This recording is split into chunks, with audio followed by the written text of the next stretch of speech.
listen to me, and never forget it. Crime is a sucker's road, and those who travel it wind up in the gut of the prison or the grave. There's no other end, but they never learn. It was ugly from the start this time. Vicious blackmail that mushroomed into murder, and all because a wild artist on a hilltop, a man in a wheelchair, and a red-haired manicurist were held too tight together by one small ebony link. From the pen of Raymond Chandler, outstanding author of mystery, comes his most famous character and crime's most deadly enemy as we present The Adventures of Philip Marlowe.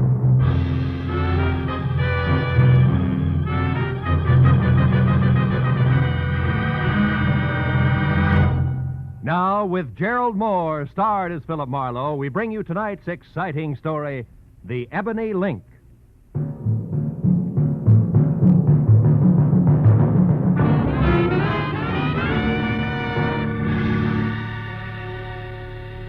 I'd spent a dismal day tracking down another wise guy who thought he could see fast money over the sights of a 45, but who ended up like they all do.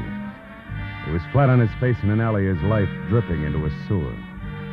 It was what he deserved, and the only feeling I got from it was that I wanted a bath bad.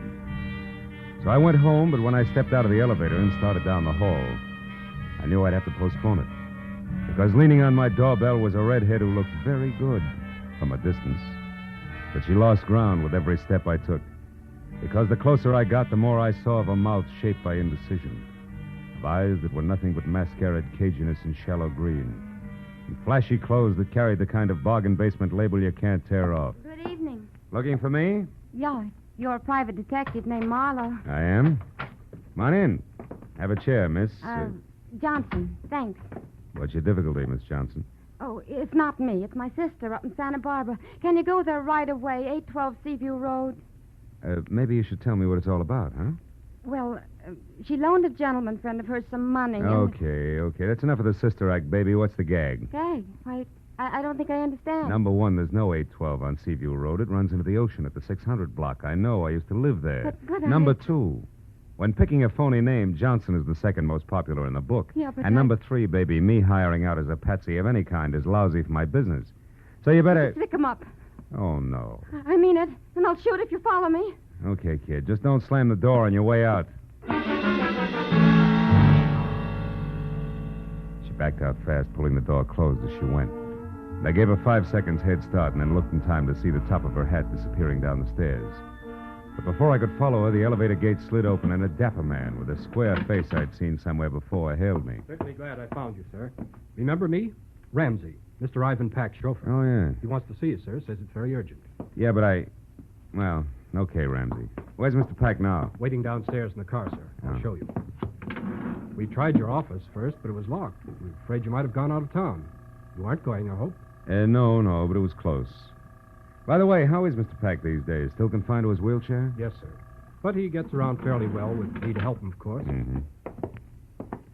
What's the matter, Mr. Marlowe? Looking for someone? Not exactly, Ramsey. Chances are she ducked out the back way and still running. Oh, I beg your pardon, sir. This way, Mr. Marlowe. Here we are. Oh. Hello, Ivan. Get in, Marlowe. Thank goodness we found you. Well, just drive around the block, Ramsey. He said it was urgent. Is it really that bad? Yes, it is. Roll up the glass there, Marlowe. It's best if even Ramsey doesn't hear this. Okay. That's it. Marlowe, I'm being blackmailed again. Huh? It happened 6 months ago for $10,000. This time it's $50,000. Brother. What have they got on you, Ivan? What's the lever? The lever is that I happen to love my wife, Leona. That I happen to feel it's my duty as a husband to protect her reputation and shield her from heartbreak. I still don't get it. Marlowe, I tell you this because you're the only person I can trust. Leona spent a year in prison back east when she was a kid, but that's nothing to be ashamed of all your life. I know. Take it easy. I'm sorry. Bluntly, I can't afford to throw that much money away. On the other hand, if I don't pay, they threaten to expose Leona as a jailbird. She couldn't stand that, Marlowe. Mm-hmm. I know her. She ran away the first time this happened. She said she wouldn't be that kind of burden for me. If she finds out about this new demand, she may do something even more desperate. Blackmail's always tough. Who's doing it? I don't know. All we have to go on is this letter. Let's see it. Here. It's got an L.A. postmark. The stationery is a high grade that doesn't match that cheap envelope. Mm-hmm. The top of the page has been cut off, see? Yeah. Strange backhand, too, huh? Hey, this demands a payoff by 12:30 tonight. Why didn't you give me more time? I just got the letter this afternoon. Yeah. Look, Marlowe, I realize what you're up against. Try, will you? Find out who wrote that letter. I have two alternatives. Pay him or kill him. Well, I'm no killer. I'll pay if I have to. But maybe, with luck and your help, we can find a soft spot in his armor. What do you say? Well, I'll try. Don't take any bets, Ivan.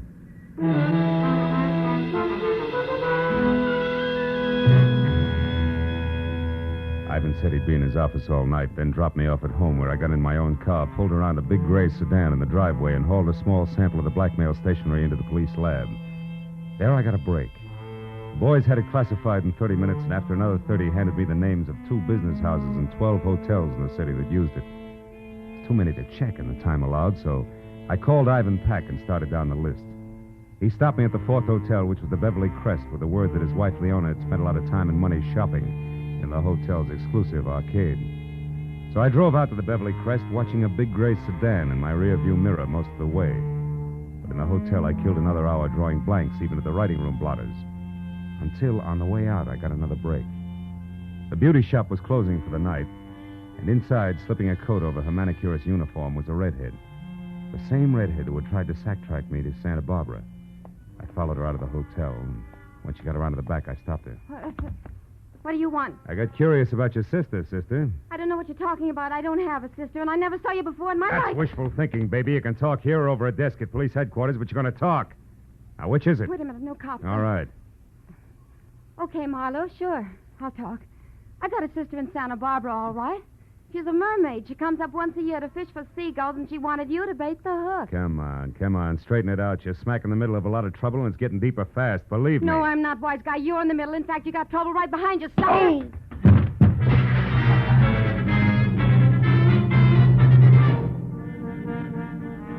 By the time I got untangled from the ash cans, all I could see was the back of a big gray sedan taking a corner so fast I only caught the last 3 numbers of his tag. 440.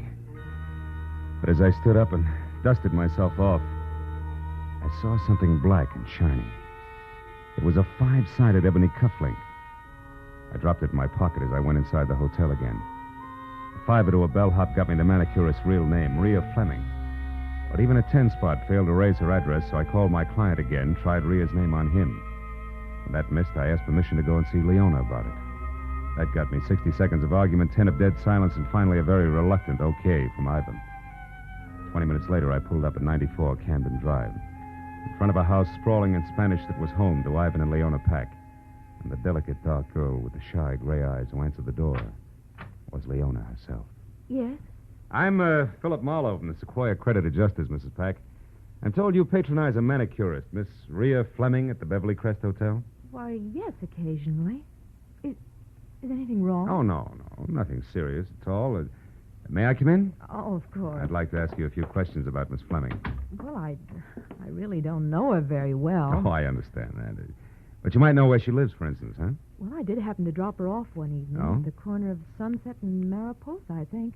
Oh, won't you sit down, Mr. Oh, Morrow?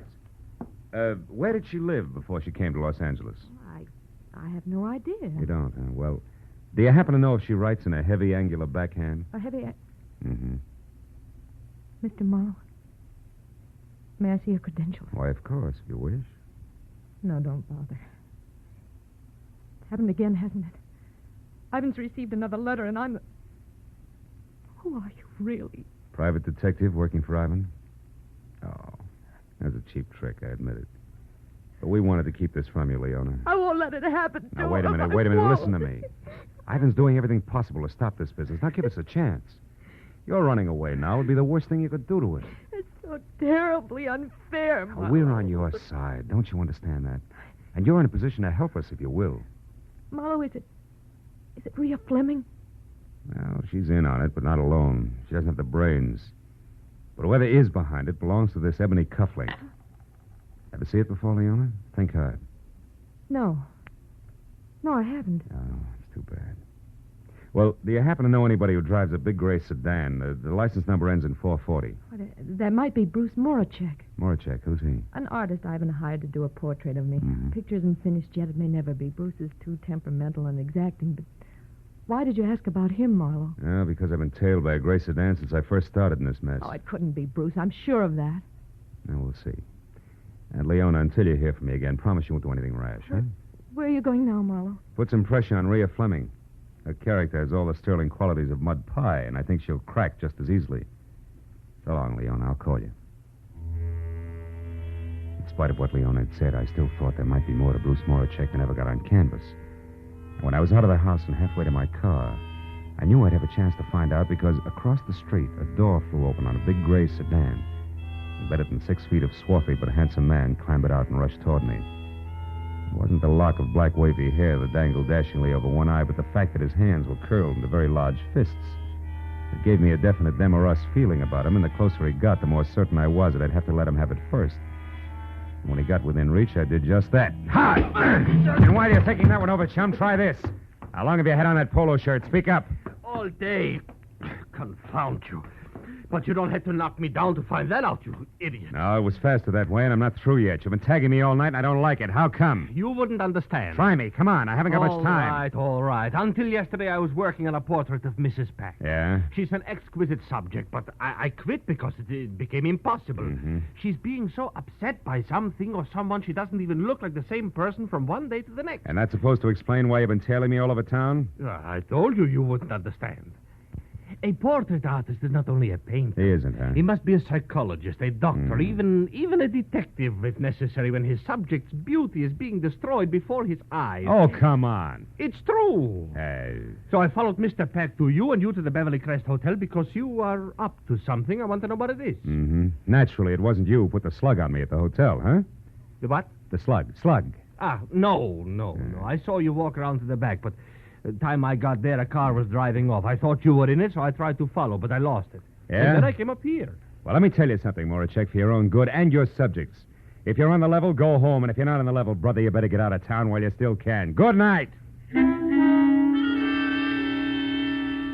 I looked back just before I turned the corner, and Moracek was still standing where I'd left him. So I drove out to Sunset and down to Mariposa, where I parked, and started walking. And I was more than an hour ringing doorbells, interviewing kids, husbands, and homemakers, and running down false leads before I finally found the mailbox labeled Rhea Fleming, Rear, in a brown stucco 2 blocks south. I hacked my way through the underbrush hugging the front house to a converted guest cottage in the back numbered 8811. I didn't bother to knock. I just walked in. Hey, darling, I was beginning to think you'd never get... Marlowe, get out. Get out of here or I'll scream. I scream louder. Who's the boyfriend you're expecting, Rhea? I don't have a boyfriend. It wasn't your grandfather that piled me up at the hotel tonight, baby. It's your last chance. Who was it? I don't seem to recall the incident you refer to, Marlowe. Now, listen, jerk. You're in a rotten blackmailing game right up to your earrings. And what's more, your extortion letter went through the mail. Did you get that? That's a federal rap. You can't beat it. I'm going to see that you don't because I'm sick and tired of fooling with you. You're too stupid to realize when you're licked. Federal rap. I didn't know that, Marlowe. Who are you calling? Cops, of course. I'm through. I'm putting you out of circulation right now. No, wait. Don't do that. I'll tell you who's with me. Okay. No, I can't. Rhea, come back here, you fool! No. Rhea! Holy smoke. Rhea, who was it? Who did this? Gee, I didn't figure it'd go this far. I just didn't realize. No, I guess you didn't, baby. One down and one to go.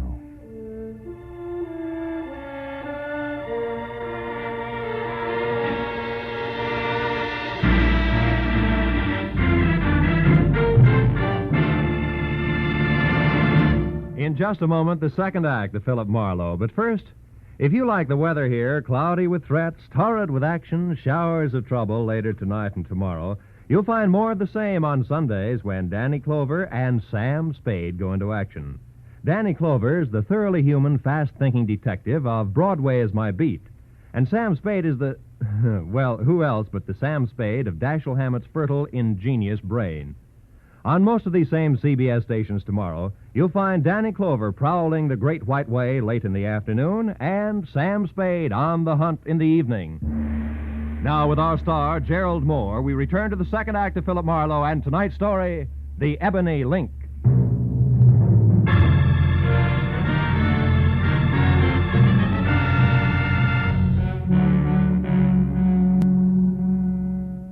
Fleming's face relaxed in death, the gaping, frightened people who make up every street scene began to gather. And as each newcomer timidly edged forward and then caught his breath at the sight of the dead girl, and in a small, tight voice asked whoever was standing next to him what had happened, only one thought kept running through my mind. Leona's blackmailer and the murderer of Rhea were one and the same. So leaving my card with an old, toothless biddy who demanded to know why I was running away before the police arrived, I piled into my car and headed for Ivan Pack's office on La Brea.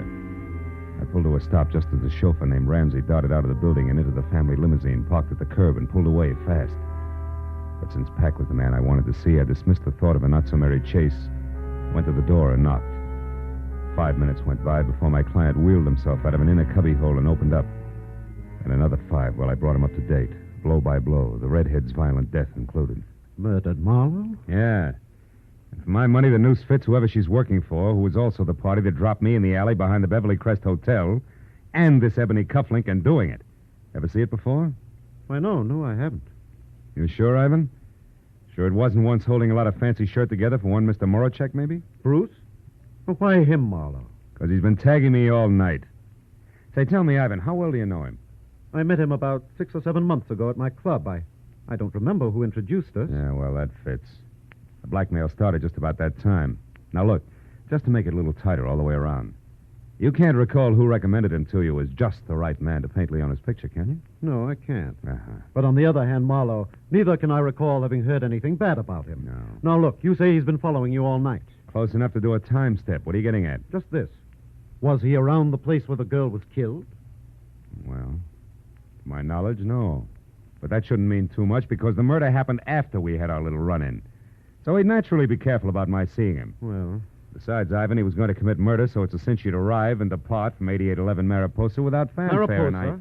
Yeah. 8811 Mariposa, Marlowe. Yeah. But that's the address I just saw on a slip of paper in Ramsey's desk. There was a phone number, too. Wait a minute. Your chauffeur's Rhea Fleming's address? Yes. Here, get hold of my wheelchair. Sure. It's that far desk there, just inside that partition.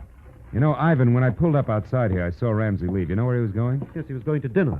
Unless he hasn't eaten in 5 years, I don't think that's where he was going. He lurched from the curb like it was on fire. Here you are, Marlowe. The top drawer on the right. Toward the back. I see it. Yeah. 8811 Mariposa, all right. Phone number and nothing else except this. What did you find, Marlowe? A cufflink, Ivan, twin to the one in my pocket. And maybe a murderer who isn't named Moracek. You mean Ramsey? Yeah. Oh, no, that couldn't be. Why not? Ramsey's been here with me for the past 2 hours. So you mustn't discount Moracek or anyone else just because of this cufflink and the address. Well, in that case, no. But I can include Ramsey along with the late Miss Fleming as at least one accomplice on what's fast getting to be a very elaborate setup. Ivan, do you know where Moracek lives? Yes, at his studio. Lookout Mountain Road, just off Laurel Canyon Boulevard. Laurel Canyon. Well, I don't know the exact address, but you ought to be able to get that from Leona. Yeah. Well, I'll get in touch with you later, Ivan.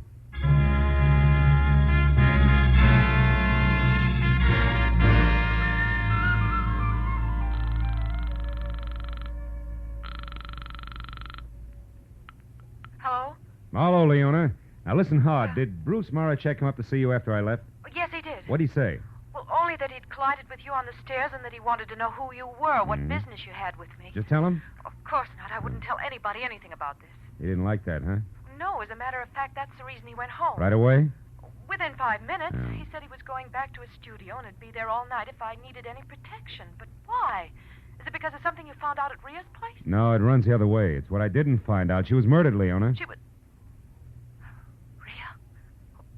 Who could have done it, Phil? Whoever's blackmailing you, I'm positive. But whether or not that's Moracek, I don't know yet. Now, look, what's the number of his place on Lookout Mountain Road, Leona? Come on, fast. 173. 173. But, Thank Phil, you, must and be... goodbye.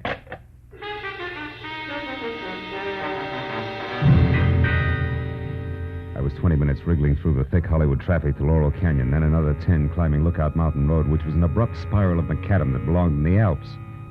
So when I parked away from the bay window with roof that was numbered 173 and started up through the junior jungle that led to the front door, it was exactly 10 o'clock. And considering the zest of my last meeting with the artist, a good time for me to be careful. So when I knocked on the heavy oak that showed splashes of yellow at the threshold, I did it with the barrel of my .38. When I got no answer, I tried again, louder. It was then that Moracek replied, but not as I had expected, because he was behind me. And his greeting was a fist the size of a cannonball coming at the side of my head fast. Oh! And now, Marlowe, I'll take your gun here. And if I have to use it, I will. No doubt. It worked before. Huh? What are you talking about? Come on, Buster, get off it. You act like a paint. Let's not waste each other's time. All right. Then inside, Marlowe, where we can get to the point fast and in privacy. Go on. All right. The door is not locked, detective. I don't know what you want here, but I'm going to find out, believe me. You can skip the thumb screws, Rembrandt. I'll make it very plain for you. I want to know why you think you can get away with a doubleheader like blackmailing Leona and murdering your own accomplice. Any comment? Yes, you're either stupid or a raving maniac. Now listen, Marlowe. Moracek. No, you listen to me. Leona Peck is a good friend of mine, Marlowe. I'm very fond of her. I'm not going to stand here and be accused of blackmailing her. And I suppose that talk of murder at 8811 Mariposa also offends, huh? It does. And until you mentioned it, Marlowe, I didn't even know Leona's trouble was blackmail. And as for a murder at something or other Mariposa, I have been here painting since I last saw you. Which who will swear to? Nobody. Ah. But if you will step over here, you can see that this canvas is fresh, that the paint is still wet. It was my chance. The second he got in front of his canvas, he forgot he was holding my .38 in his hand. And as he talked, he pointed with the barrel like it was a paintbrush. When I was close to him and my right foot was against one leg of the easel, the time was right. Marlowe, are you satisfied? Not quite! Mr. Mullercheck. Now, since I'll also use this gun if I have to, get up. Oh, now Stand look over what there you against did. that wall. Come on. You're going to get a chance to tell that story again, Bruce boy, but this time to the police. And I... Hey, Mullercheck. What? That painting there. That's Leona, right? Huh? Of course that's Leona. Does it look like a battleship? No comment. But also, Moracek, it looks like a lot more, and by that I mean the answer to who's both the blackmailer of Leona and Rhea Fleming's killer. Now I think I know. Apologies and farewell, Buster. You're nothing worse than a sucker. Yeah, but Marlowe, I don't understand. Where are you going? To Leona's place. Friend Ramsey is due there at the moment, and that may mean murder again. So long, Rembrandt.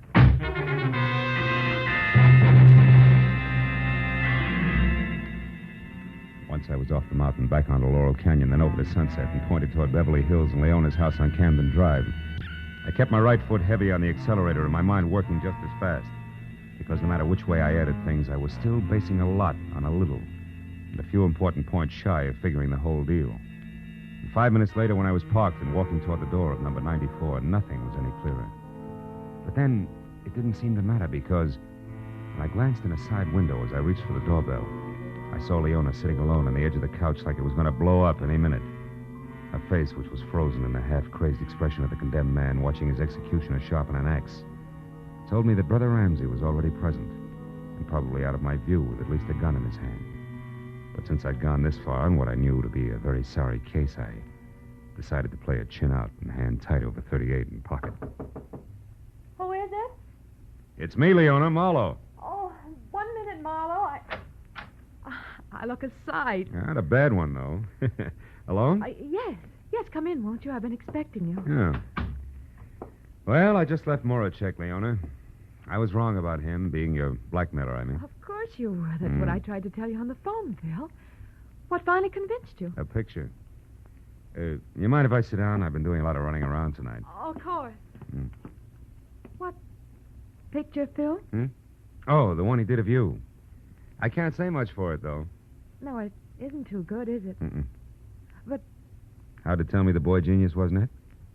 Yes, I'm interested. Oh, you should be, Leona. It was a blouse you had on, remember? A white one with cufflinks.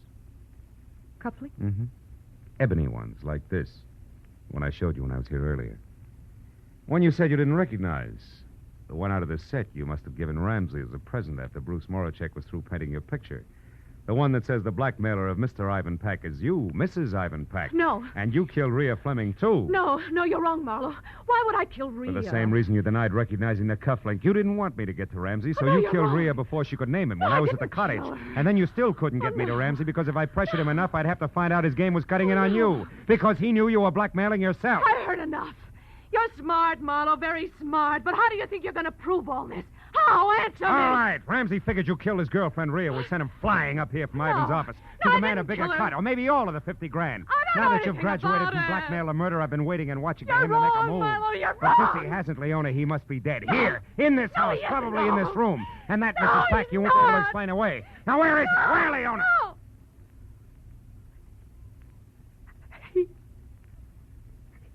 There, Marlowe.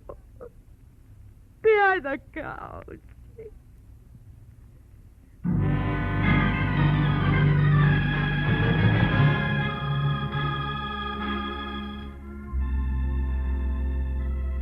I called Ivan Pack and told him he wouldn't have to pay the blackmail money and why. There was a long silence before he said goodbye, and I went to police headquarters where an uncomfortable hour and a half went by before homicide was satisfied and Leone had signed a complete confession. So by the time I got over to my client's office on La Brea, where I knew I had to go, it was almost 12:30, the hour originally set for the payoff. When I was inside and sitting next to the man in the wheelchair whose watered eyes never left my face, it was exactly that, straight up and down. A little clock in the corner of the room said so. Well, Marlowe, I just saved $50,000, didn't I? Maybe a little more than that, Ivan. Maybe unhappiness for years to come, huh? Yes, I suppose so. Leona wanted two things, Ivan. Your dough and Bruce Morachek. She didn't get either one. The $10,000 you paid the first time and the money she was going to get tonight would be a bait to catch a starving artist. But I was wrong about him. He wasn't interested, except as an artist. And your chauffeur and your wife's manicurist knew enough between them to try to get a piece of that dough for themselves. Yes, I owe you a lot, Marlowe. Oh. After all, I just said I saved $50,000, didn't I? Even though I lost a wife. Good night, Marlowe. I'll talk to you tomorrow. Sure. Night, Evan.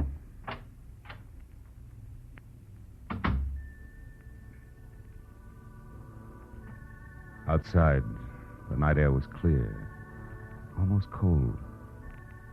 Felt good against my face, so when I got to where my car was parked, I didn't get in right away, but stood next to it. Thought about Ivan Pack, two people he trusted most, his wife and his chauffeur. One already dead, the other soon would be. I reached into my pocket for a cigarette and came out and stayed with the cufflink. The ebony cufflink. Jet black, clear through. I dropped it into the gutter where it belonged, then got into my car and went home.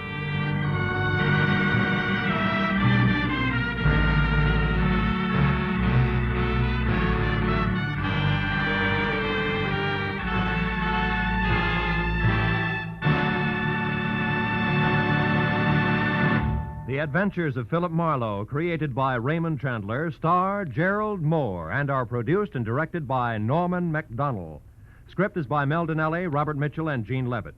Featured in the cast were Edgar Barrier, Gene Bates, Larry Dobkin, Georgia Ellis, and Ron Brogan. The special music is by Richard O'Runt. Be sure and be with us again next week when Philip Marlowe says... I was hired to find a thief, and I did. 1,000 miles from home. But first I found a hammy Othello, a lush with a Luger, and a fresh corpse in the closet. All because the only woman in sight wouldn't play fair.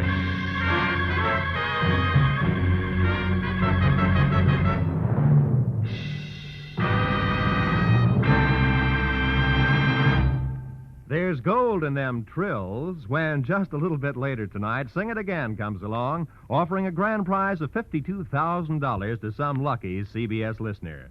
Phone calls will be going out to listeners from coast to coast asking for answers to the merry, tuneful riddle songs, which, if you solve one correctly, gives you a chance at the fabulous Phantom Voice Award. Tonight, it's 27,000 in wonderful prizes if you can tell who the Phantom is, plus 25,000 in cash if you can answer one more question about him. So stay tuned to CBS for Sing It Again, which comes along later tonight, and for Gangbusters, which follows immediately over most of these same CBS network stations. This is Roy Rowan speaking.